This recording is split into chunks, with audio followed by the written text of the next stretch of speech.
Ghana Black Stars captain Jordan Ayew has officially left Leicester City. Following their relegation, Leicester City named players that were going to leave the club, and Jordan found himself as one of those players. We'll break down the story to you right now. Right next for the Ghana Black Stars captain. We'll look at that. We're also going to talk about the Black Stars World Cup squad.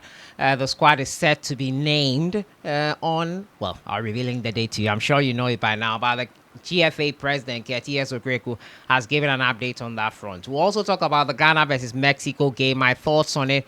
Ghana versus Uganda game, Eli Kingston getting one over his own people and making it to the Under-17 World Cup. Ghana will not be there. Out of 10 African countries that are going to be in a 48-nation tournament in Qatar later this year, Ghana failed. Prosper Nateogum and the Under-17 boys faltered.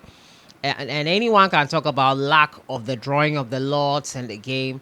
We are to blame for all of this ourselves. I'll be giving my 2 cents on it. And the performance of the women's teams, under 17 being the latest to score 6 past Liberia. We'll look at their path. And the Ghana Black Queens are set for a 3-nation tournament, another one in preparation for the Women's African Cup of Nations in July, set to start in July, 25th of July. This tournament will start in Morocco. But as usual, don't forget, subscribe if you haven't. Click on that notification bell to get more updates. Our merchandise links are in the description. Be sure to purchase our merch. And the Black Stars jerseys as well, as I'm copying mine right now, are available 1 week until June. And then the whole show begins. Squad announcement, 3-nation tournament. Cop your Black Stars jerseys before the prices go up. We'll jump right into it, and I'll start off from the camp of the Ghana Black Stars captain, Jordan Ayew. Following an abysmal season where he was a bit part player, Jordan has left Leicester City. The club announced that some players were leaving following the expiration of their contract. The 34-year-old who joined Leicester City from Crystal Palace in August 2024 for a reported £5 million, which could rise to $8 million through add-ons at the time.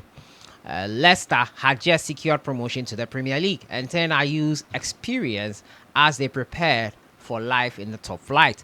During his time at the club, the forward regularly remained an important figure in the squad. He scored 6 goals in 42 appearances during the 25-26 campaign, which they were relegated from. Ayew arrived at Leicester after a successful 6-year spell at Crystal Palace, where he made more than 200 appearances. He has also played for Swansea, Aston Villa, and Olympique Marseille. Where next for the Ghanaian? Your guess is as good as mine, but I'm sure he will decide on his future after the World Cup itself. And that conversation came up when the announcement was made today. Our captain is relegated. Why are we having a captain who is relegated? Let me tell you guys the truth. Club form and national team form sometimes don't correlate. Jordan Ayew has his deficiencies. Jordan Ayew has his weaknesses. Slows down play and all that. But one fact remains is that he's the highest goal scorer in a World Cup qualifying campaign. He scores. He steps up. Versus Mali in the World Cup qualifiers. He came on, scored as a substitute. He delivers. And he wouldn't have gotten to this point if we had given up on him in his youthful days when he was extremely selfish, especially in that 2014 World Cup where he played poorly, we have to be said, because in that Germany game, Ghana could have won it if Jordan had passed the ball. So, yes, Jordan Ayew has his deficiencies, he has his shortcomings, but who doesn't? For the national team, it seems to work. Does he slow down play? Yes. Should he have a replacement? Yes, but who is stepping up when given the opportunity in the absence of Jordan Ayew? And that is probably our main concern, right? Or should be our main concern right now. I don't know where else he's going to go right now because he has not decided yet. But as and when he does, we will be the first to let you know. The Ghana Black Stars squad for the World Cup is set to be named on June 1st. Yes, that's according to the FA president, Kurt Okreku. He posted it on his Facebook page and said that objective accomplished. The event has provided significant stage exposure for the majority of our under 23s who will soon assemble for the Olympic, as well as other players who had a limited playing time. He added, the World Cup squad announcement is scheduled for June 1st. Let's maintain our collective support for our stars. He stressed that the match offered Ghana an important opportunity to test players who are not regular members of the senior national team setup. This presents a considerable chance for the under-23s who are also preparing. It offers substantial opportunities to evaluate players. And I couldn't agree more with this. I think that he's accurate in making those assertions. Clearly, we saw some players for the first time, not in the best of conditions, but yes, we saw them play and we could have a feel or a mindset about them. One player that really disappointed me was Majid Ashimeru. He didn't look very sharp, as I've known Ashimeru to be. Maybe match fitness or whatever. With time, he could get sharper. But he had his moments. Fortunately for me, I saw some bit of him. Felix Afenajan has some firepower in him that can be used as a substitute in this Ghana Black Stars team. Overall, I didn't like what Terry Egbert did in defense. For me, he stayed on too long, considering how he was performing in the game.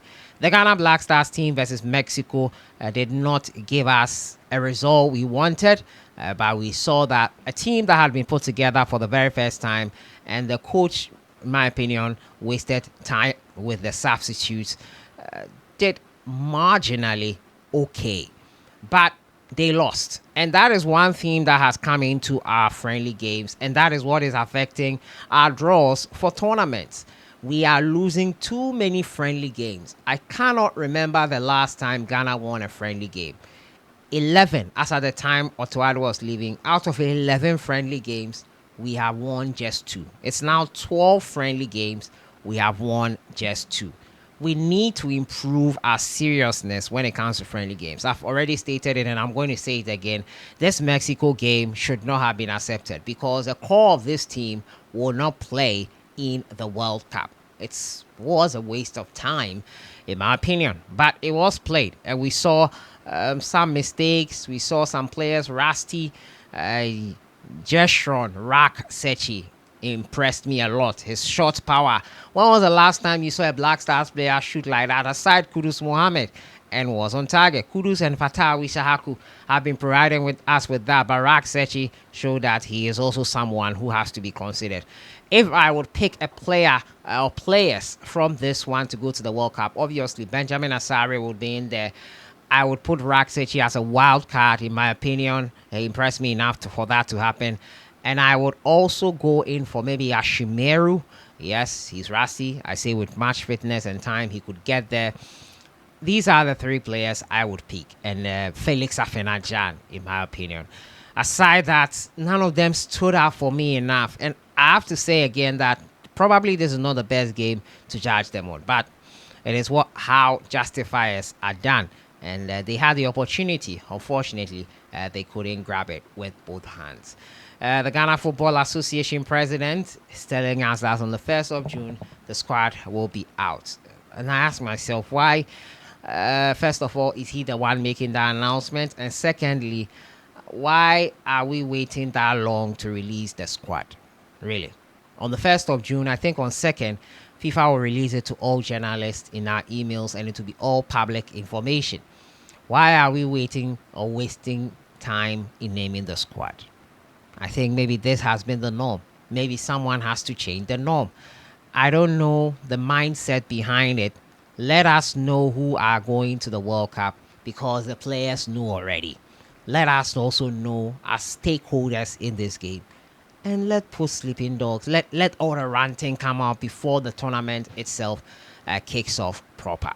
But it is what it is. And talking about the national team, the men not doing well, the under-17 also faltered yesterday. And I will not blame anyone or any player for this. I will blame coaching and I'll blame the FA.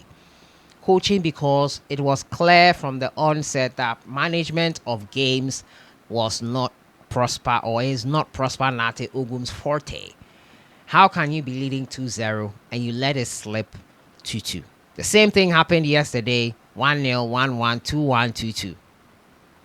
You are not managing the players and the game well. Clearly, that is the first sign there for everyone to see. The problem with our men national team, and this is just a theory I have, is that there are too many hands in the soup. Too many whispers in the ears of the coach to put this guy in there, to put that guy in there, to do this, do that. Everyone has an interest in the national team for the men. And when that happens, selection most of the time is not based on merit. Once selection is not based on merit, we will have issues like this popping up again, where performances are lagging, where we will have games in which we should have won but didn't win because the team chemistry, cohesion, understanding that comes from meritorious selection is not there. Some would say, what evidence? I don't have any evidence. So that's why I said at the start, it is a theory. But it is clear for everyone to see the result that is happening. If you want to see what is happening, look at the result. The women's football, and it hasn't gotten there yet. Look at the Black Queens. Look at the Black Princesses. Look at the Black Maidens. The interests or personal interests are not there yet. Should the Black Queens or the female national teams reach a level where there's so much interest in it because of how well they have grown in stature, we'll start having the same problem where players not based on merit are called and everything breaks down. We are not building our teams well. Even from the youth side for the men, there are that kind of conversations where players are put in based on personal interest. If we do not resolve that, we will keep coming back to this and struggling and stressing. Based on that, today we'll be having a discussion on Ghana football and the way forward. It's at 6:30 p.m. today. You can phone in and call and have a conversation with us here. Ranting day ahead of the World Cup. My final story has to do with the Ghana Black Queens. They are set for a 4-nation tournament. It's on 1st June to 9th June. The tournament, which will be hosted in Dar es Salaam, will feature Ghana, the host Tanzania, Malawi as well, and also